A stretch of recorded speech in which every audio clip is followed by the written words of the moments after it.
Hello student, distance, time and speed के इस episode में हम लोग ऐसे प्रश्नों को देखेंगे जिसमें एक साथ दो स्पीड इफेक्टिव हो। Students, when two speeds are active at once, जब एक साथ दो गति सक्रिय हो तो दो तरह की परिस्थितियां हो सकती है।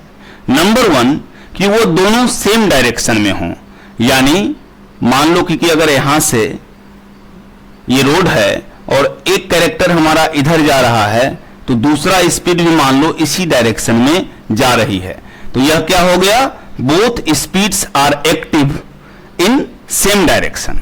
इसके रिजल्टेंट स्पीड को हिंदी में सापेक्षिक चाल कहते हैं।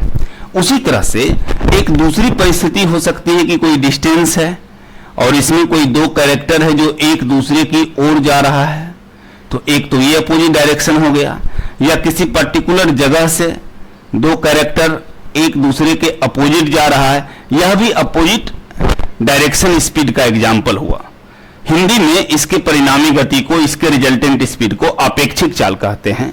तो स्टूडेंट, यहां मैटर करेगा जब कभी भी प्रश्न में एक साथ दो स्पीड इफेक्टिव होगा तो हम तुरंत ही रिजल्टेंट स्पीड निकालेंगे, परिणामी गति निकालेंगे। उस प्रश्न को सॉल्व करने के लिए हम दोनों स्पीड को मिला करके एक कॉमन रिजल्टेंट स्पीड को निकालेंगे, परिणामी चाल को निकालेंगे। और कहता है अगर यह सेम डायरेक्शन है, अगर दोनों एक तरफ है तो यह रिजल्टेंट स्पीड क्या होगी, तो कहता है डिफरेंस ऑफ स्पीड।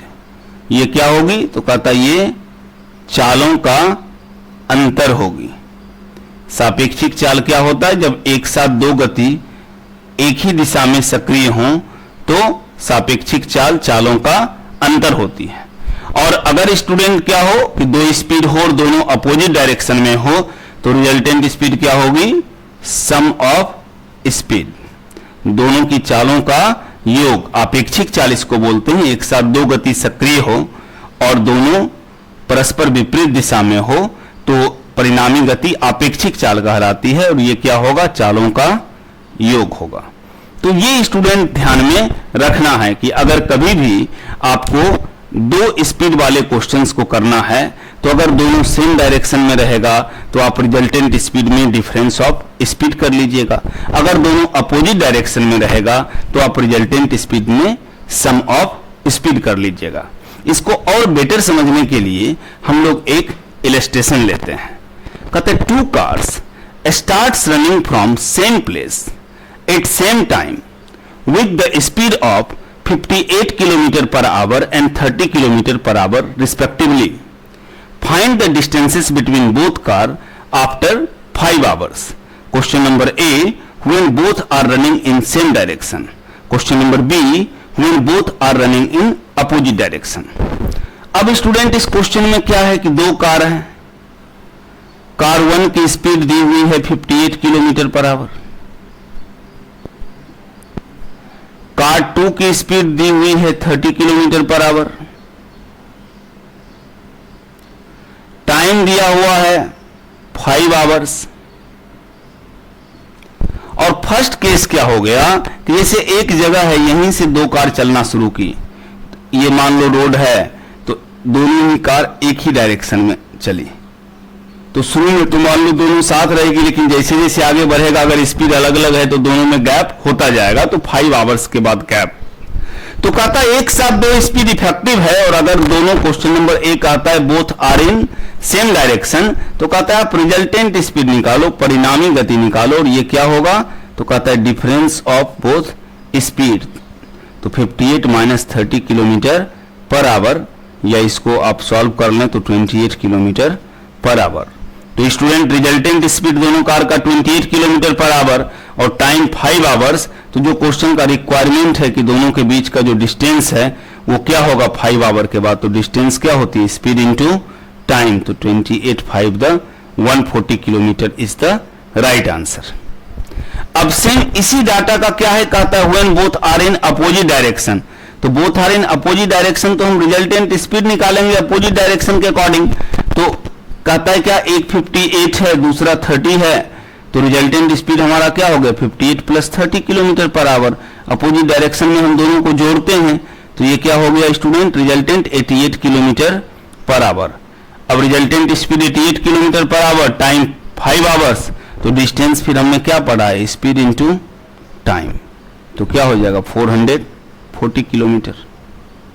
तो बस हमें ये समझना है कि अगर दोनों सेम डायरेक्शन में जा रहा है, दो स्पीड एक साथ है और दोनों सेम डायरेक्शन में है, तो हमारा रिजल्टेंट स्पीड दोनों का डिफरेंस होगा, और अगर दोनों अपोजिट डायरेक्शन में है तो हमारा रिजल्टेंट स्पीड दोनों का सम होगा। एक और क्वेश्चन समझते हैं स्टूडेंट, और बेहतर इसको समझने के लिए क्वेश्चन है कि अ thief theft a car at 9 AM and runs with the speed of 68 km per hour. 1 hour later, police start chasing him with the speed of 85 km per hour. At what time police will catch the thief? अब student इस प्रश्न को समझने के लिए कहता है police चोर का क्वेश्चन है, तो चोर चोरी करके 9 बजे भागा, फिर 10 बजे पुलिस उसका पीछा किया, तो ऑब्वियसली पुलिस उसी डायरेक्शन में भागेगी जिस डायरेक्शन में कि चोर गया है, यानी यह 2 स्पीड्स इन सेम डायरेक्शन का केस हो गया। तो हमारे पास क्या इनपुट है, तो कहता है देखो चोरी कब हुई, तो सुबह 9 बजे चोर ने चोरी किया। इस प्रश्न को समझना, इसमें क्या लॉजिक है। मान लो 9 बजे इस जगह से ये जो लाइन हमने खींची, यहां से चोर ने चोरी की और ये भागना शुरू किया। कहता है 10 बजे पुलिस भी जानी, तो 10 बजे तक चोर क्या हुआ, चोर जो यहां चोरी किया वो यहां आ गया। कब, 10 बजे। ये हम किसका पोजीशन लिख रहे हैं, थिप का पोजीशन लिख रहे हैं। तो कहता है कि ये तो 68 किलोमीटर पर आवर के स्पीड से भागा, तो इस 1 घंटे में 9 बजे से 10 बजे के बीच अब स्पीड क्या है, अब थिप का जो स्पीड है वो 68 किलोमीटर पर आवर है, और 1 घंटा तक ये भागता रहा। टाइम हमारा यहां क्या हुआ, प्रारंभ में 1 आवर हुआ।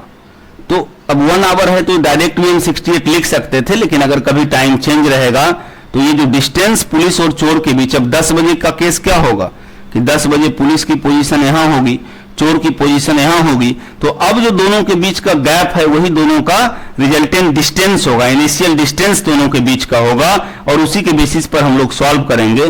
तो कहता है ये डिस्टेंस क्या होगा, तो 68 इंटू 1, तो 68 ही रह जाएगा। ये इसलिए हम आपको एक्सप्लेन कर दिए कि कभी अगर 2 आवर्स 3 आवर्स रहेगा तो आप कंफ्यूजन में इसको 68 आवर्स ही 68 किलोमीटर ही मत लिखिएगा। ये क्या आया, 1 घंटा चोर पहले ही भागा पुलिस से, तो इस 1 घंटे में वो 68 किलोमीटर चला गया। अब स्टूडेंट पुलिस को इसी 68 किलोमीटर को कवर करना पड़ेगा, तो अब जो पुलिस का स्पीड है, जब पुलिस चेंज करना शुरू की तो जो पुलिस है, पुलिस की स्पीड कितनी है, तो कहता है जो पुलिस की स्पीड है वो है 85 किलोमीटर पर आवर। तो हमें क्या करना होगा, हमें रिजल्टेंट स्पीड के लिए जाना होगा। 2 स्पीड है, दोनों सेम डायरेक्शन में है, चोर यहाँ है 68 किलोमीटर पर आवर की स्पीड से भाग रहा है इस डायरेक्शन में, और पुलिस भी उसी डायरेक्शन में अब क्या है 85 किलोमीटर पर आवर के स्पीड से भाग रहा है। तो 2 स्पीड सेम डायरेक्शन में, तो रिजल्टेंट स्पीड हम दोनों का डिफरेंस निकाल देंगे, क्या हो जाएगा 17 किलोमीटर पर आवर। अब स्टूडेंट क्या है, resultant speed 17 kilometre per our, distance 68 kilometre, तो टाइम क्या हो जाएगा, डिस्टेंस बाय स्पीड, तो क्या हो गया 4 आवर्स। तो कब से 4 आवर्स, तो जब से पुलिस चेंज करना शुरू की, तो 10 बजे में 4 घंटा आप जोड़िएगा तो क्या हो जाएगा, अगर आप 10 बजे में 4 घंटा जोड़िएगा तो 10 AM में अगर पुलिस भागना शुरू की तो 2 PM में जाकर के पुलिस चोर को पकड़ेगी। 10 4 14 हो जाता है, तो 12 बजे के बाद समय चेंज होगा, तो 14 में 12 माइनस कर लेंगे तो 2 PM। तो at what time police will catch the thief, तो एट 2 PM। तो स्टूडेंट जब कभी भी सेम डायरेक्शन का क्वेश्चन हो तो अल्टीमेट यही है कि आपका रिजल्टेंट स्पीड क्या होगा, तो डिफरेंस ऑफ बोथ स्पीड। एक और एग्जांपल हम लोग अपोजिट डायरेक्शन के सेंस पर ले लेते हैं। क्वेश्चन है कि 2 cars starts running towards each other with the speed of 11 meter per second and 9 meter per second respectively. If the initial distances between both the cars is 360 kilometer, then in how much time both will cross to each other? अब student इस प्रश्न में क्या दिया हुआ है कि 2 car एक दूसरे की ओर चलना प्रारंभ करती है, और दोनों के बीच में क्या है, जो इनिशियल डिस्टेंस है, मान लो दोनों कार के बीच में इनिशियल डिस्टेंस दे दिया 60 किलोमीटर। अब कार 1 है, ये 11 मीटर पर सेकेंड के स्पीड से जा रही है। कार 2 है, ये 9 मीटर पर सेकेंड के स्पीड से आ रही है। इसका डायरेक्शन इधर है, इसका डायरेक्शन इधर है, तो एक समय होगा कहीं पर भी बीच में समवेयर जिसकी स्पीड ज्यादा है उससे थोड़ा दूर कहीं पर दोनों एक दूसरे को क्रॉस करेगा। तो कहता है पहले तो रिजल्टेंट स्पीड निकाल लो। तो रिजल्टेंट स्पीड क्या होगा? तो resultant speed, 2 speeds are in opposite direction, तो हम ऐड कर लेंगे। तो 11 + 9 तो क्या हो गया? 20 मीटर पर सेकेंड। अब कहता है एक चीज हमेशा हमें ध्यान रखना चाहिए कि अगर डिस्टेंस किलोमीटर में है तो टाइम भी किलोमीटर पर आवर में होना चाहिए, या सॉरी स्पीड भी किलोमीटर पर आवर में होना चाहिए, या अगर स्पीड मीटर पर सेकेंड में है तो डिस्टेंस भी मीटर में होना चाहिए। तो चूंकि डिस्टेंस बहुत बड़ा लेंथ है तो हम लोग स्पीड को ही किलोमीटर पर आवर में बदल लेते हैं। तो इसको अगर हम क्या करेंगे 18/5 से मल्टीप्लाई कर देंगे तो फिर यही चीजें क्या हो जाएगी? किलोमीटर पर आवर में कन्वर्ट हो जाएगी। तो 5 से कैंसिल कर देंगे 4 बार में, तो ये हो जाएगा 72 किलोमीटर पर आवर। अब स्टूडेंट हमको डिस्टेंस पता है, रिजल्टेंट स्पीड पता है, तो कितने समय में क्रॉस करेगा? तो क्रॉस करने का मतलब यही ना है दोनों मिलकर पूरा 360 किलोमीटर कवर कर ले। तो हम क्या करेंगे 360 और बाय 72, तो क्या हो जाएगा 5 किलोमीटर पर आवर। तो ये आंसर हो गया। तो स्टूडेंट ये ध्यान रखेंगे जब कभी भी आपको क्या होगी कि एक साथ 2 स्पीड वाले क्वेश्चंस को बनाना होगा तो बस आपकी नजर इस पर होना चाहिए कि दोनों स्पीड सेम डायरेक्शन है या अपोजिट डायरेक्शन है। सेम डायरेक्शन है तो आप रिजल्टेंट के लिए डिफरेंस करोगे, अपोजिट डायरेक्शन है तो आप रिजल्टेंट के लिए सम करोगे। तो student distance, time and speed के हर कंसेप्ट पर एक एक वीडियो हम आपके लिए ला रहे हैं और सबके लिंक एक दूसरे के डिस्क्रिप्शन में दिए गए हैं। तो पूरे चैप्टर को समझने के लिए आप सारे लिंक पर जाएं। Thank you.